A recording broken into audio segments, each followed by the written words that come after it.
পূজ্য শ্রীহিত প্রেমানন্দ মহারাজের নাম শোনেননি এমন ব্যক্তি ভারতবর্ষে খুব কমই আছেন।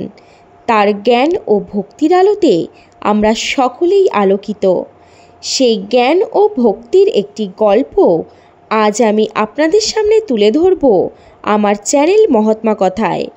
এটি প্রেমানন্দ মহারাজেরই বলা একটি হিন্দি ভাষার প্রবচন, যা আমি সম্পূর্ণ বাংলা ভাষায় আপনাদের সামনে উপস্থাপন করব, যার বিষয় হলো পবিত্র নাম জপ না করলে যতই তুমি দানশীল হও না কেন সব কিছুই বৃথা। এই বিষয়টি বোঝাতে গিয়ে তিনি আমাদের একটি গল্প বলেন, যা হলো একদিন দ্বারকায় সন্ধ্যা নেমে আসছে আর ভগবান শ্রীকৃষ্ণের পুত্ররা তখনও খেলছিল। খেলতে খেলতে তারা তৃষ্ণার্ত হয়ে জলের সন্ধানে বেরিয়ে পড়ে।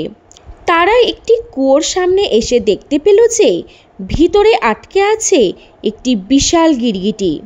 তারা সুতো এবং চামড়ার তৈরি দড়ি দিয়ে এটিকে টেনে বের করার চেষ্টা করেছিল, কিন্তু তারা তা বার করতে পারেনি।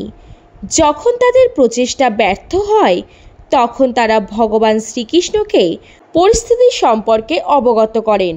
তখন ভগবান শ্রীকৃষ্ণ সেই কুয়োর কাছে এসে পৌঁছলেন। কোনো অসুবিধা ছাড়াই তিনি তার বাম হাত দিয়ে গিরগিটিটিকে টেনে বার করলেন। যখন গিরগিটিটি ভগবানের সংস্পর্শে এলো তখন এক অসাধারণ ঘটনা ঘটল। গিরগিটির রূপ থেকে এক উজ্জ্বল ঐশ্বরিক ব্যক্তিত্বের আবির্ভাব হলো। যদিও ভগবান শ্রীকৃষ্ণ সর্বজ্ঞ এবং তিনি কালের অর্থাৎ অতীত, বর্তমান, ভবিষ্যৎ জ্ঞানী, সব কিছুই জানতেন, তবুও তিনি লোকটিকে জিজ্ঞাসা করলেন, হে দিব্যসত্তা, তুমি কে এবং তুমি এই অবস্থায় কিভাবে এসেছো? কেন তুমি গিরগিটির রূপ ধারণ করেছ? দয়া করে তোমার পরিচয় দাও। সেই ঐশ্বরিক পুরুষ উত্তর দিলেন, হে প্রভু, আমি রাজা নৃগ।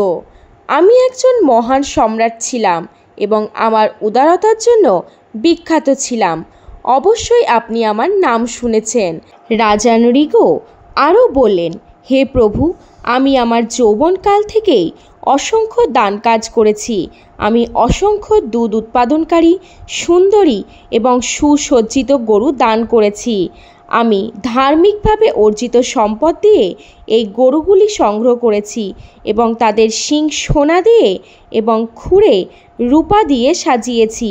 আমি তাদের পোশাক, মালা এবং অলংকার দিয়ে সাজিয়েছি এবং সৎ, তপস্বী এবং জ্ঞানী ব্রাহ্মণদের উপহার হিসেবে দিয়েছি।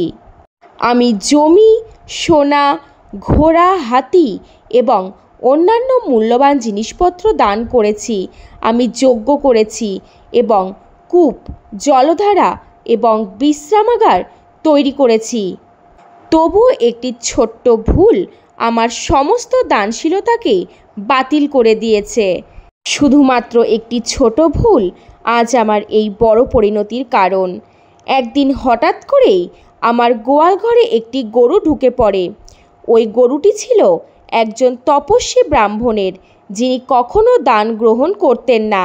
আমার কর্মীরা ভুল করে ধরে নেয় যে এটি আমার গরুগুলির মধ্যে একটি এবং এটি অন্য একজন ব্রাহ্মণকে দান হিসেবে দিয়ে দেয়। যে ব্রাহ্মণটি গরুটি পেয়েছিলেন তিনি আনন্দের সাথে এটি নিয়ে চলে গেলেন। অন্যদিকে সেই তপস্বী ব্রাহ্মণ গরুটিকে অন্য একটি ব্রাহ্মণের সাথে দেখতে পেয়ে নিজের বলে দাবি করেন। উভয় ব্রাহ্মণই ন্যায় বিচারের জন্য আমার কাছে এসেছিলেন। আমি তাদের দুজনকে খুশি করার চেষ্টা করেছিলাম। আমি বলেছিলাম, এর বিনিময়ে আমি তোমাকে 1,00,000 গরু দেব, কিন্তু কেউই রাজি হয়নি। যে ব্রাহ্মণ গরুটি পেয়েছিলেন তিনি এটি দিতে রাজি ছিলেন না এবং তপস্বী ব্রাহ্মণ তার গরুর জন্য ক্ষতিপূরণ নিতে অস্বীকৃতি জানান। এরপর আমি নিজে একটি নৈতিক দ্বিধায় পড়ে গেলাম। আমি তাদের ক্ষমা প্রার্থনা করে বিরোধ নিষ্পত্তি করার জন্য অনুরোধ করলাম, কিন্তু কোনো সমাধান খুঁজে পেলাম না। এরপর আমি যখন মারা গেলাম এই ছোট্ট ভুলটি আমাকে যমলোক অর্থাৎ মৃত্যুর দেবতা যমের আবাসস্থলে নিয়ে গেল। যমরাজ আমাকে জিজ্ঞাসা করলেন যে আমি কি আমার পাপের ফল আগে ভোগ করতে চাই নাকি আমার পুণ্যের? আমি প্রথমে আমার পাপের মুখোমুখি হতে বেছে নিলাম। ফলস্বরূপ আমাকে গিরগিটি হিসেবে জন্ম নেওয়ার অভিশাপ দেওয়া হয়েছিল। আমি অনেক দিন ধরে দ্বারকার এই কূপে কষ্ট ভোগ করছি, কিন্তু আজ তোমার ঐশ্বরিক কৃপায় আমি এই গিরগিটির দেহ থেকে মুক্তি পেয়েছি। হে প্রভু, আমি চিরকাল তোমার দাস এবং কেবল তোমার করুণার মাধ্যমেই এই মুক্তি সম্ভব হয়েছে। এরপর রাজা নৃগ স্তবগান করলেন, ভগবান শ্রীকৃষ্ণকে প্রদক্ষিণ করলেন এবং তার সামনে প্রণিপাত করলেন। ভগবান শ্রীকৃষ্ণ তাকে আশীর্বাদ করলেন এবং তিনি দিব্য বিমানে স্বর্গলোকে আরোহণ করলেন। তাহলে আমরা প্রেমানন্দ মহারাজজির বলা রাজা নৃগের গল্প থেকে কি শিক্ষা পাই?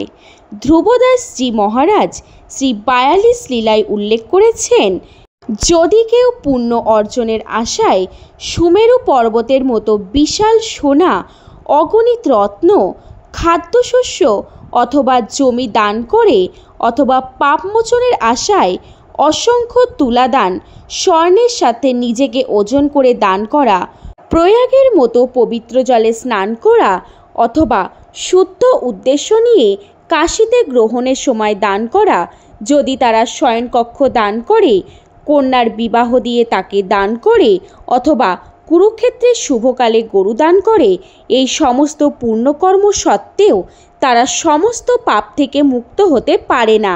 তবে একবার শ্রীকৃষ্ণের নাম জপ করলে ত্রিলোকের সবচেয়ে পাপী প্রাণীও তাৎক্ষণিকভাবে মুক্তি পেতে পারে।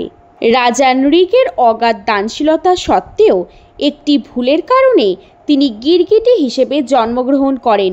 অন্যদিকে যে ভক্ত ভগবানের পবিত্র নাম জপ করেন তিনি হাজার হাজার ভুল করলেও সুরক্ষিত থাকেন। এমনকি যদি তাদের পুনর্জন্মও নিতে হয় তবে তা হবে একটি পুণ্যবান পরিবারে, যেখানে তারা দ্রুত ঈশ্বর উপলব্ধি অর্জন করবে। ভগবানের পবিত্র নাম পরম শক্তিশালী, তাই যতটা সম্ভব এটি জপ করার চেষ্টা করা উচিত।